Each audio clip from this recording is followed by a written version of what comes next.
Alors, Maître Montana, sans plus perdre du temps, nous constatons ici dehors un phénomène assez récurrent qui est celui des personnes victimes de possessions maléfiques. Comment peut-on expliquer cela? Effectivement, très souvent en Afrique, des hommes et surtout des femmes vivent des phénomènes de possession par certaines entités maléfiques qui sont des incubes et des incubes, plus connus sous le nom de djinn amoureux en islam.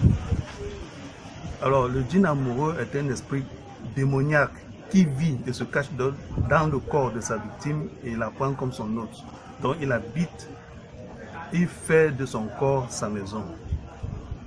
Généralement, on constate que cette espèce d'esprit maléfique est amoureux de sa victime.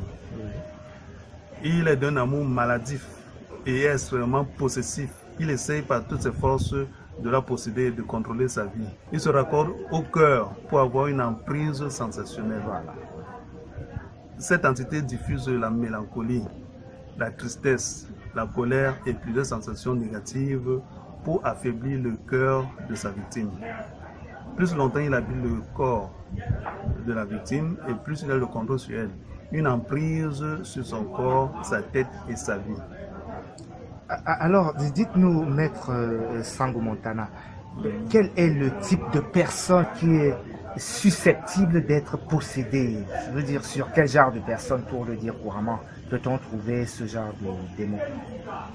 Vous allez constater qu'on trouve ce démon chez une personne célibataire, une personne mariée et même parfois un pauvre enfant. Cette entité très sournoise essaye toujours de se cacher et de ne pas être révélé. Il ne quitte que rarement le corps de son hôte et fait toujours du waswas. Waswas c'est un mot en islam. Pour la démotiver et la bloquer contre tout type de traitement ou la ruqya charia. Elle change le cœur de sa victime pour l'éloigner de toute personne pouvant l'aider à la traiter. C'est-à-dire quoi? C'est-à-dire cette entité est telle que lorsqu'il habite en vous, il habite dans votre corps, quels que soient les traitements que vous prenez, les traitements, les remèdes que vous suivez, cette entité bloque cela.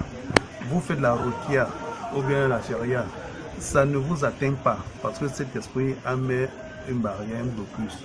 Vous croyez vous soigner, mais c'est plutôt lui qui suce cela et le rejette sur vous, dans votre corps, sous forme de maladie. Vous allez avoir plusieurs sortes de maladies.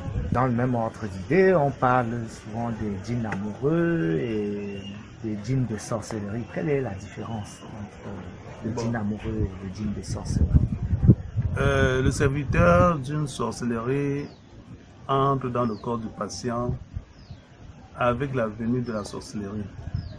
Il prend place pour servir la sorcellerie, la garder et faire du waswas. Et je précise très bien que waswas, c'est un mot en islam que les musulmans vont bien comprendre. Il sort automatiquement à la destruction de sorcellerie. En effet, son objectif c'est d'accomplir l'objectif de la sorcellerie et dans des cas, il est enchaîné avec.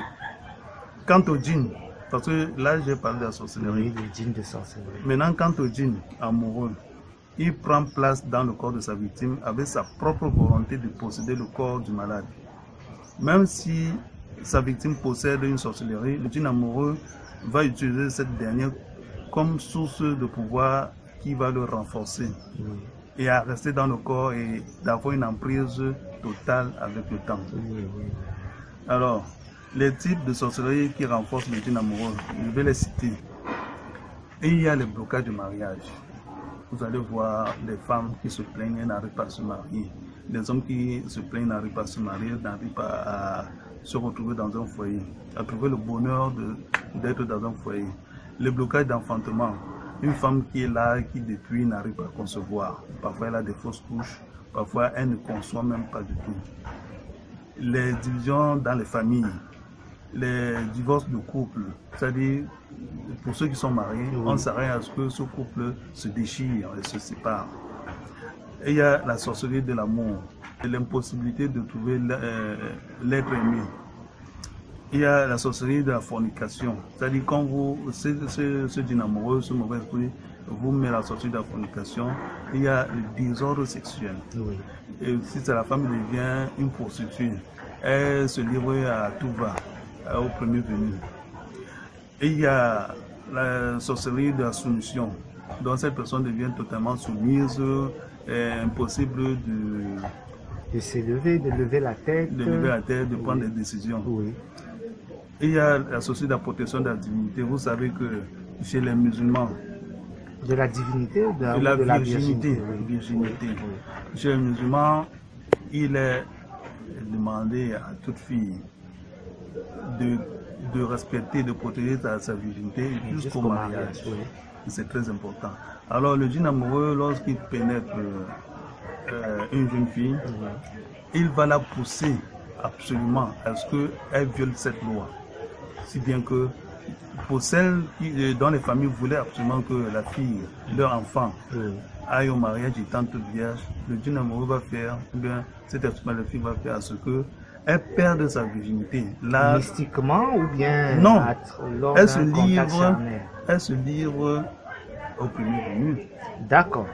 Ça fait qu'elle perd sa dignité. Oui. La famille aussi est vraiment dérangée du fait qu'on constate que la fille a perdu sa dignité.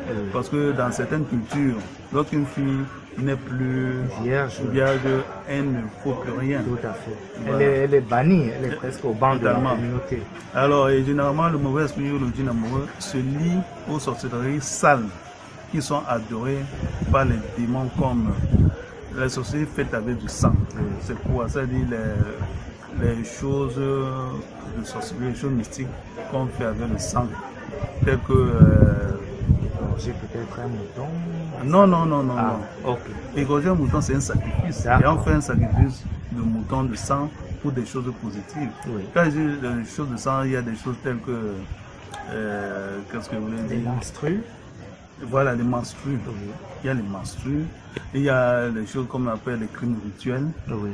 Et surtout les menstrues, parce que il y a des filles, lorsqu'une fille utilise ses serviettes hygiéniques et qu'elle les jette n'importe où, il y a des gens qui les récupèrent et pas maintenant faire la sorcellerie sur cette fille, parce que quand on prend ses menstrues, on possède totalement cette personne, on la contrôle comme on veut. Et il y a les sorcelleries faites avec des saletés, telles que les urines, les excréments, les rognures d'ongles, les cheveux. Les sorcelleries faites avec des organes d'animaux, tels que les intestins des animaux morts, les ongles de chat, ceci, cela. C'est toujours pour faire des sorcelleries, pour nuire les hommes et les femmes. Il y a les sorcelleries dans un mort, c'est-à-dire ce qu'on appelle la nécromancie. Oui. Voilà. Ce sont toutes ces choses qui, les sorcelleries sales qui sont adorées par les démons. Oui, mais dites-nous, Maître Sango Montana, est-ce que les personnes qui sont possédées, est-ce qu'elles ont des parties de prédilection dans leur corps que le djinn amoureux aime, dans lesquelles le djinn amoureux aime s'installer d'habitude? Oui, effectivement, parce que vous allez voir, le djinn amoureux prend possession du côté gauche du corps. Par exemple, dans la jambe gauche ou la main gauche. Il emprisonne le sexe et s'installe dans le cœur du patient. Et pourquoi ces parties-là? Pour tous ceux qui ont ce qu'on appelle les poissons nocturnes, qui mangent dans les rêves, ils vont constater qu'ils ressentent toujours des choses sur la partie gauche du corps. Il y a, si c'est un homme, la jambe gauche, le testicule gauche, le bras gauche ou bien le cœur. Et même si les choses bougent dans le ventre, c'est ça toujours du côté gauche. Voilà.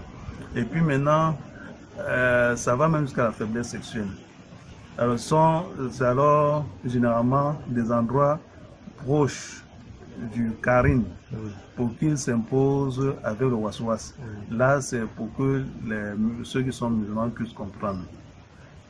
Alors, est-ce qu'il y a des causes tangibles, des causes qu'on peut identifier comme étant fondatrices, motivatrices de la présence du djinn amoureux? Qu'est-ce qui peut causer la présence du djinn amoureux au sein d'une personne, dans le corps ou dans l'esprit d'un être humain. Voilà. Il existe énormément des causes différentes pour expliquer la présence du djinn amoureux dans le corps. Et nous allons citer les plus connus, les plus importants, je veux dire. Oui. La sorcellerie, que chez les Bamileke on appelle Famla. Il y a des Wusu, voilà, le Kong, qui est dans le chapitre de la sorcellerie, blocage de mariage. Sorcellerie, blocage d'enfantement. Sorcellerie de la division et du divorce. Sorcellerie de la fornication. Sorcellerie de l'amour. Sorcellerie de l'impuissance sexuelle.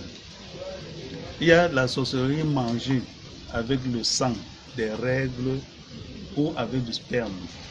Parce qu'il y a des gens, ceux dinamoureux, a la capacité de pouvoir recueillir, enfin il y a plusieurs méthodes. Il peut recueillir, il y a des prostituées, des gens qui recueillent des spermes pour aller donner pour qu'on fasse de la sorcellerie avec. Et il y a des mensues, des femmes qu'on récupère pour faire la sorcellerie avec. Il y a les maladies psychologiques. Il y a des gens qui sont atteints psychologiquement, si bien qu'ils perdent leur repère. Vous voyez quelqu'un qui a un très bon niveau d'instruction, d'éducation, mais il est atteint psychologiquement si bien qu'il ne se comprend plus, on ne le comprend plus. Alors, il y a la solitude et le vide psychologique. Vous allez voir, il y a certaines personnes qui ont ce qu'on appelle la solitude. Ils sont totalement isolés du reste du monde. Ils sont là, ils ne sortent jamais. Ils sont là, ils ne sortent jamais. Ils sont toujours dans la maison. Ils fuient les amis, fuient les contacts. Ça, c'est la solitude. Et il y a le fait de regarder les films pornographiques en continu. Il y a des gens qui passent tout leur temps à ne regarder que les films pornographiques. Quand ils regardent, c'est comme ça qu'ils sont excités, ils ont envie d'avoir des rapports sexuels à tout moment. Et il y en a qui passent le temps à se masturber. Et ils ont un goût prononcé pour les films pornographiques. Et quand ils regardent, ils sont en train... Et quand vous masturbez, vous videz vos énergies. Et les mauvais esprits récupèrent cela. Et ça, c'est le danger qu'il y a avec les gens qui se masturbent. Le masturber est très négatif. Il y a la fornication, on n'a pas de la fornication, les dinars. Il y a le mauvais œil et la jalousie qui bloquent le mariage, l'enfantement. Parce que quand on parle de mauvais œil, il y a beaucoup de gens qui comprennent. Il suffit seulement que quelqu'un a un mauvais regard sur vous avec des mauvaises pensées et ça marche. Quelqu'un décide que vous n'allez pas vous marier. Et ça marche. Le fait aussi de trop se regarder dans le miroir. Parfois, en se regardant tout dans le miroir, il y a le mauvais esprit qui est du côté du miroir et qui récupère certaines énergies. Et ça devient maintenant une certaine addiction. Le fait tout le temps de se mirer, de se regarder. Et il y a des femmes, vous allez voir, elles sont en train de prendre comme ça, mais il y a le miroir à côté d'elles, elle est en train de se regarder. Mais elle ne sait pas qu'elle entre comme ça en contact avec des mauvaises entités. Oui, il y a le fait de crier, pleurer ou danser dans les toilettes. Il y a des gens qui le font, ils ne comprennent pas que ce sont des signes négatifs. Il y a la nudité dans les toilettes sans faire la protection. Parce que tout ce que je cite là, c'est en fonction des cultures. Il y a des gens pour eux, ces choses certaines dont je suis en train de citer, ce n'est pas un problème pour eux. Mais quand ça devient une règle établie, le djinn amoureux vous amène à les violer, ou bien à les pratiquer pour vous salir. Il y a le fait de porter des protections et des talismans. Là, c'est en fonction des sensibilités.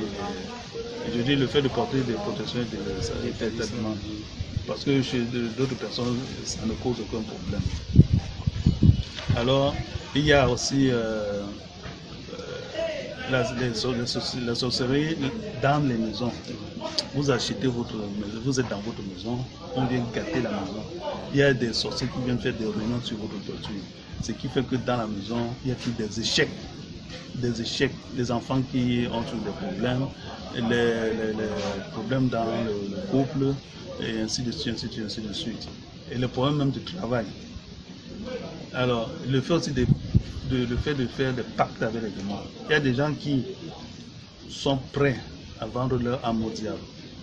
Ils cherchent des démons avec qui ils s'allient, s'associent, font des pactes parce qu'ils veulent certaines forces, certaines puissances et la richesse. Alors voilà les différentes choses dont je voulais citer. Bon, voilà, nous en avons fini, ou presque, avec les causes. Bon, maintenant, quels sont les problèmes, les conséquences de la possession d'un être humain par les djinns amoureux? Bon, dans tous les cas, le djinn a besoin d'une source d'énergie. Parce que tout ce que le mauvais esprit fait là, c'est l'énergie qu'il est en train de chercher, qu'il récupère l'homme. Il a la possibilité d'avoir tout l'argent, les voitures, l'or, tout ça, mais ça ne l'intéresse pas. Il a ce que Dieu ne lui permet pas d'avoir, c'est l'énergie. Il a besoin d'une source d'énergie qui le renforce et lui donne des pouvoirs d'emprise sur sa victime, comme contrôler sa vie. Parmi ces sources, il y a la sorcellerie, les maladies psychologiques, le mauvais œil, les péchés et le manque de foi. Quand je dis manque de foi, parce que il y a certains patients qui viennent pour se soigner et vous êtes en mesure de soigner, de dégager de cette sorcellerie.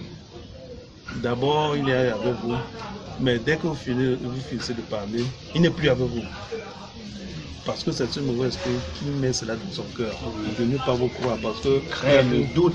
Oui, le doute. S'il a vu que c'est vraiment là où on va vraiment le séparer de vous, il vous fait... Bon, il y a la mauvaise foi dans certaines choses, mais il y a aussi le manque de foi. Voilà. C'est ça qui fait qu'il y a des gens qui commencent à effectivement et puis ils abandonnent. Alors, je ressors encore une autre liste des problèmes causés par ce type de djinn dans la vie de sa victime. Il y a beaucoup de waswas. Bon, quand je parle de waswas, je répète toujours, les musulmans vont se reconnaître là-dedans. Il y a des problèmes de santé. Vous allez chaque fois avoir ces maladies incroyables, incompréhensibles. Des maladies dites incurables, telles que le VIH-Sida et bien d'autres. Vous allez à l'hôpital, on vous fait un diagnostic, on voit que vous avez cette maladie. Mais d'où ça vient? Et ça ne contamine pas les autres. Il y a le fait de diviser le couple qui compte se marier. Il y a le fait de bloquer le mariage, le travail et la vie. Il y a des gens qui se plaignent qu'il y a des blocages, rien ne marche, ils n'arrivent pas à trouver du travail, rien n'avance dans ma vie, je ne sais pas pourquoi. Il y a le fait de bloquer les études. Vous allez voir un enfant qui va faire 5 ans dans la même classe. Il comprend tout, il travaille bien, mais au moment de faire l'examen, il échoue. Parfois, il sert de boussole à ses camarades. Voilà. Et puis, j'en connais qui ont fait probatoire 7, 8 fois. C'est toujours le problème de possession de mauvais esprits. Il y a le fait de détester la famille, les amis et les partenaires. Il y a des gens qui se mettent à détester la famille, ils ne savent pas pourquoi. Vous leur demandez pourquoi vous détestez la famille. Ils ne peuvent pas donner des raisons pour lesquelles ils ont ce ressentiment. Effectivement. Il y a le fait d'essayer de pousser le malade à pratiquer la fornication. Voilà, le fait de faire le désordre sexuel, ce n'est pas bon. Et il agit comme un possédé. Il y a l'incapacité pour sa victime d'avancer dans la vie, ça fait partie des blocages. Il y a le fait de retarder l'enfantement, la destruction des fœtus, parce qu'il y a des femmes qui régulièrement font ce qu'on appelle les fausses couches. Parfois même, elle a un retard, mais elle-même pas chercher des remèdes pour détruire cela.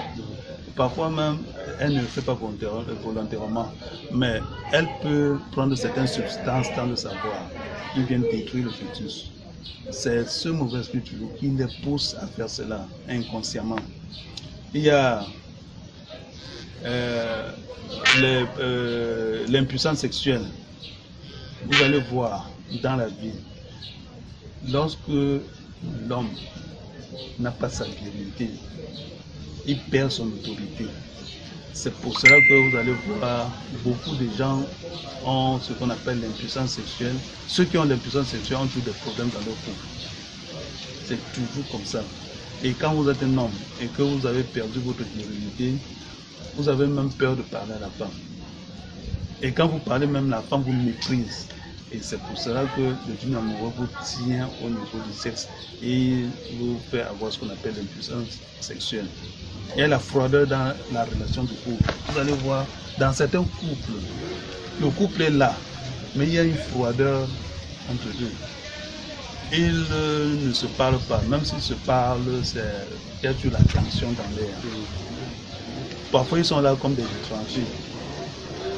C'est ces choses, ces mauvais esprits qui installent cette ambiance dans des couples pour que, dans le but, cette fois, c'est vous apporter la division. Il y a les pensées négatives, les pensées suicidaires. Vous allez voir, il y a des gens qui disent que si on s'amuse, je vais aller me pendre. Hein. Ou si on s'amuse, je vais aller me jeter sous les roues de la voiture. Mais quand il va se tuer, ça fera mal à qui? Personne. Mais il a toujours des pensées suicidaires. Il y a la déconcentration, les oublis et l'énervement. Vous allez entendre souvent certaines personnes qui disent qu'ils ont toujours des trous de mémoire. Je n'arrive pas à me concentrer, je n'arrive pas à réfléchir. Quand je réfléchis, il y a un vide dans ma tête. C'est ce mauvais esprit, c'est ce djinn amoureux qui cause tout cela. Il y a le déséquilibre et une mauvaise prise de décision. Des gens qui travaillent, même en famille, lorsqu'on fait des réunions, il y a quelqu'un, lorsqu'il prend la parole, on lui demande, bon, qu'est-ce que tu en penses? Il va toujours, tout ce qu'il va dire, va toujours amener les gens à se demander est-ce qu'il est utile. C'est comme si ça ne va pas dans sa tête. Même au sein de l'entreprise, quand il va prendre des décisions, ce sont toujours des décisions gauches. Oui. Bon maître, est-ce que vous pouvez... Quelle est la personne qui peut donc venir à bout, qui peut vaincre le djinn amoureux? La victime pour le malade est la personne la plus apte à détruire le djinn amoureux avec la permission de Dieu. Alors, généralement, ce type de djinn pense et répète que la personne qu'il aime l'appartient. Il est convaincu que la femme qu'il domine est son épouse et essaie d'éloigner tous les hommes sur son chemin. Et c'est prouvé. Il y a des femmes ici dehors qui vont constater que les hommes ne l'approchent pas. Si un homme essaie de l'approcher, de vouloir la draguer, quelque temps après, l'homme va plutôt s'éloigner. Elle ne comprendra pas pourquoi l'homme est parti. Il essaie de posséder le corps et l'esprit du malade et essaie aussi de contrôler sa vie. C'est une entité qui vit dans un mensonge continu. Il pense que sa victime aime sa présence dans sa vie et ne le déteste pas. Et c'est pour cela que dans des cas, on trouve que le djinn amoureux se venge du malade, le blesse et le punit lors de son écoute à la ruqya. Parce que lorsque il y a des traitements qu'on fait, le traitement du djinn amoureux se fait pour les musulmans avec la ruqya. Lorsqu'on récite la ruqya, ça agit sur le djinn amoureux. Alors, il vous amène à ne pas écouter la ruqya, à ne pas réciter la ruqya, à ne pas s'intéresser à la ruqya parce que ça joue sur nous. Ou quand il se traite avec des moyens qui le dérangent, c'est-à-dire il y a des gens qui partent chez certains traitants et c'est des gens qui peuvent soigner la victime. Mais il le punit. Lorsque le djinn amoureux constate que vous êtes parti voir quelqu'un qui est capable de vous soigner, il a une façon de vous punir.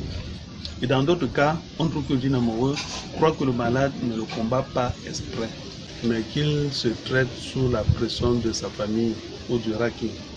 Il ne va pas penser que le malade veut se débarrasser de lui. Et c'est rare qu'il soit convaincu que le malade cherche à le détruire. Je dis aux patients que s'ils sont victimes, ils voient qu'ils sont victimes du djinn amoureux, ils peuvent me contacter. J'ai une méthode express, rapide, pour les soigner. sans passer par la roquia, sans passer par certaines choses. Donc en moins de 7 jours, je vous traite et je vous fais retrouver la santé et je dégage ce mauvais esprit en vous. N'importe où que vous soyez, que ce soit en étranger ou bien dans le pays. Je fais des traitements à distance et je donne la santé à ceux qui se rapprochent de moi.